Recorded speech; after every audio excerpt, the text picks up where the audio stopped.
My name is Zane Derpy. I need to warn you right now, there's some really gross stuff in this book.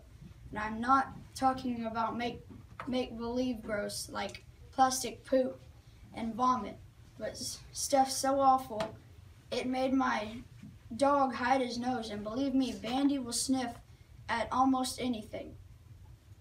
Okay, back to the beginning, how it started. Me going to New Orleans, one perfect summer day, I came back inside from playing fetch with Bandy and found my mother sitting in the kitchen with the phone on the table and her eyes all red.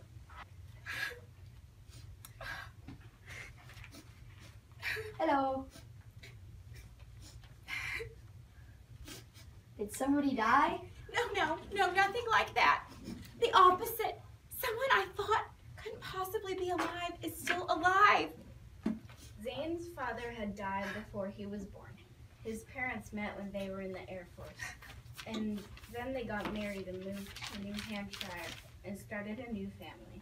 His dad was in the wrong place at the wrong time, and some old Gumby had a stroke and ran him over.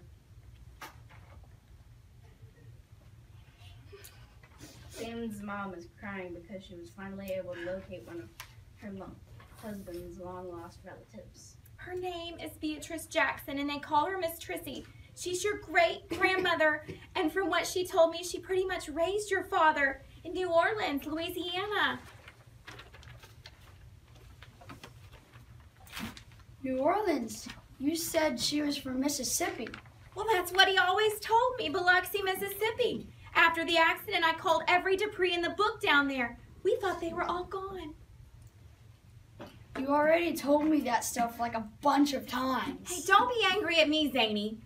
You'll be 13 on your next birthday, and I thought you should know something about your father. Okay, fine.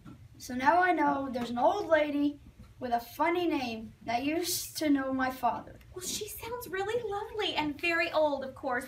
And more than anything in the world, she wants to see you before, well, you know. Before she dies? Don't say that. This is important, okay? Because of Miss Trissy's age, she cannot travel to New Hampshire. Zane will have to fly down to New Orleans alone because his mom cannot get the time off of work. Who knew that the day after Zane arrived in New Orleans, a tropical depression would form near the Bahama Islands, a storm that became Hurricane Katrina. Zane and Bandy fly down to New Orleans and are greeted by an old lady waiting there with 2 cans. Zane is kind of scared of her. Young man, seems I've been waiting all my life to meet you, though I didn't know you existed, or what your name might be. The God Lord has given me a great gift. Thank you, Lord.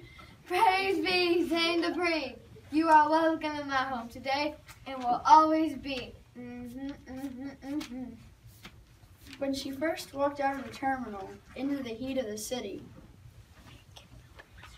it's like, whoa, are they kidding? This has to be a joke. I've never been anywhere that has been so unbelievably hot and humid.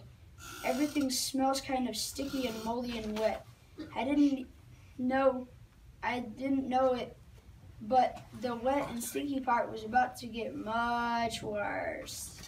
When the storm track changed and came over Florida into the Gulf, the warm, wet water made the storm really big and on a heading leading straight to New Orleans. Zane's mother is terribly concerned and arranges for Zane and Miss Trissy to come back to New Hampshire.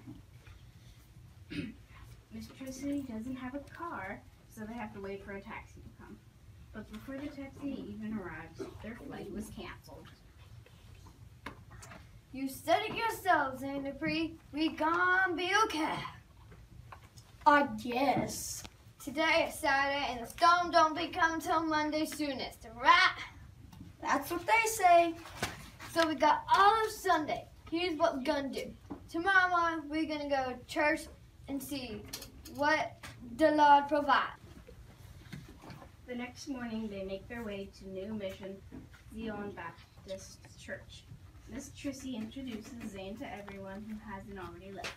Most of the parish hunters have already gone. They sing hymns, and the pastor leads the people in the Lord's Prayer. He ends early and encourages everyone to leave since there has been a mandatory excavation issued. Lock your doors and leave.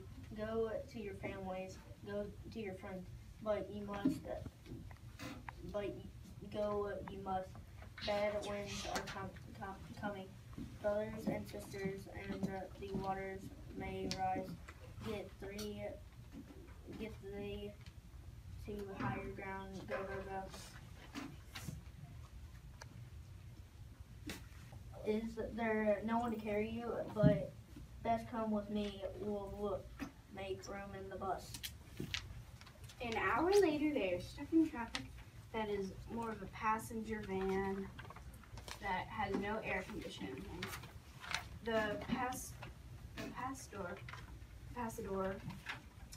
hadn't wanted to take Bandy along, but Miss Trissy convinced him that he was a member of the family. When two Dobermans in the SUV next to him began snarling and barking, Bandy leaps across the van and out the opposite window. Zane panicked and tried to convince the pastor that they needed to run around. But they needed to turn around. You can turn around. No room to maneuver. That little dog will find you, son. Keep where you're at. He'll find us.